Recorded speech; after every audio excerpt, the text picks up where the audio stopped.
সরকারের পেটোয়া বাহিনী, পুলিশ বাহিনী সরাসরি যার মাথাতে গুলি করে হত্যা করার চেষ্টা করেছিলেন, সেই আমাদের প্রিয় নেতা বীর মুক্তিযোদ্ধা শেখ রফিকুল ইসলাম বাবলু সহ ভাসানী অনুসারী পরিষদের সর্বস্তরের নেতা এবং কর্মী ভাই বোনেরা, আসসালামু আলাইকুম ওয়া রাহমাতুল্লাহ। প্রিয় সাথী ও বন্ধুগণ, আমি সংক্ষিপ্তভাবে দু একটি কথা বলে আমার বক্তব্য শেষ করব।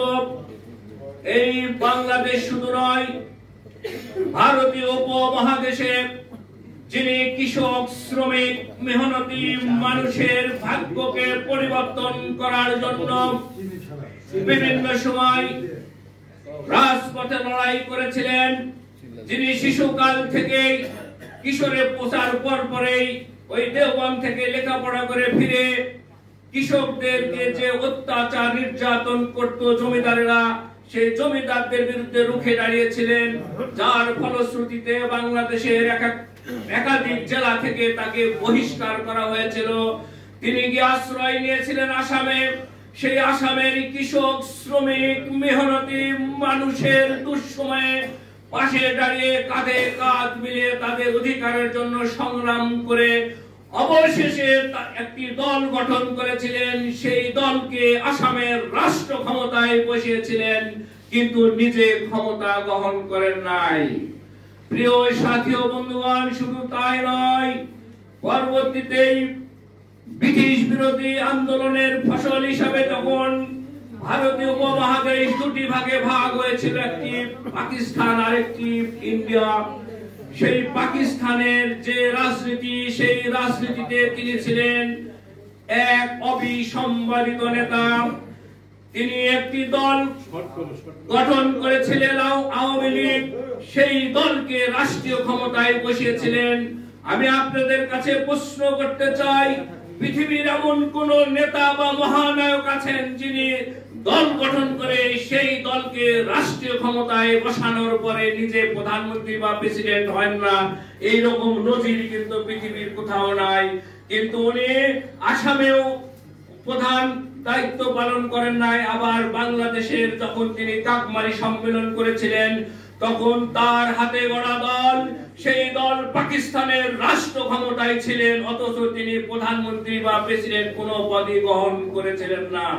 তার অনুসারীরা ক্ষমতায় থাকার পরেও তারা যখন সাম্রাজ্যবাদের কাছে নত স্বীকার করেছিলেন, এই মৌলানা ভাসানী তাদের বিরুদ্ধে রুখে দাঁড়িয়ে কাকমারিতে একটি সাংস্কৃতিক সম্মেলনের নামে মানুষকে আহ্বান করেছিলেন। সেই আহ্বানে অনেক দেশ থেকে রাজনৈতিক নেতৃবৃন্দ, সামাজিক নেতৃবৃন্দ, সাহিত্যিক বৃন্দ এসে উপস্থিত হয়েছিলেন।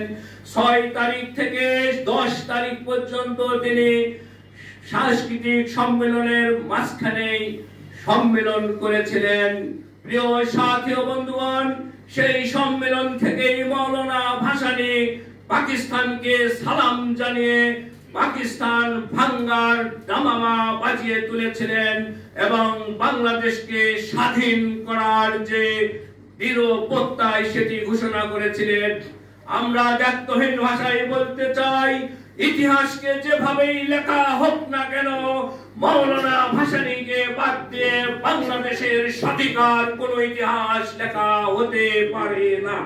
জাতীয় বন্ধুগণ, বর্তমানে যে অন্তর্বর্তী সরকার রয়েছেন, যে সংস্কার কমিশন করেছেন, তাদের কাছে উদাত্ত আহ্বান জানাবো, আপনারা মৌলানা আব্দুল হামিদ খান ভাসানীকে ইতিহাসের সঠিক স্থান দিয়ে সঠিকভাবে মূল্যায়ন করুন। তা না হলে বাংলাদেশ লক্ষ্যে পুঁছবে না, পথহারা হবে। আপনাদেরকে সজাগ থাকতে হবে যে বাংলাদেশ নতুন ভাবে এই 24-এর গণঅভ্যুত্থানের মাধ্যমে ফ্যাসিবাদ মুক্ত হয়েছে। সেই ফ্যাসিবাদ মুক্ত করতে গিয়ে আমার নেতা রক্ত দিয়েছে, আমার দেশের কৃষক শ্রমিকের সন্তানেরা রক্ত দিয়েছে। 2000 প্রায় 2000 প্রাণের বিনিময়ে এই অভ্যুত্থানের সফলতা এসেছে। এটিকে আমরা হাতছাড়া হতে দিতে পারি না, এটিকে ব্যাহত হতে দিতে পারি না।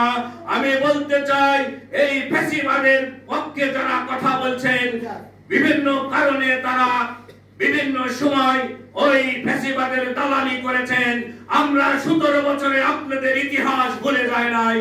আপনারা চলতে ফিরতে বিভিন্ন সময় এই ফ্যাসিস্ট হাসিনার গুণগান করেছেন, তাদের প্রশংসা করেছেন, তাদের উন্নয়নের গুণগান গেয়েছেন, কিন্তু বাংলাদেশকে যে তলাবিহীন ঝুড়িতে পরিণত করা হয়েছে, বাংলাদেশের ব্যাংকে লুট করা হয়েছে, বাংলাদেশের গণতন্ত্রকে হত্যা করা হয়েছে, সেই বিষয়ে আপনারা কথা বলেন নাই।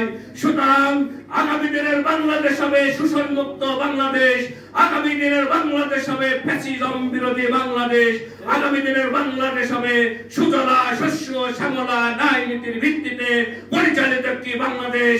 সেই বাংলাদেশ বিনির্মাণে আমাদের অতন্ত্র প্রহরী হিসাবে কাজ করতে হবে। সেই উদাত্ত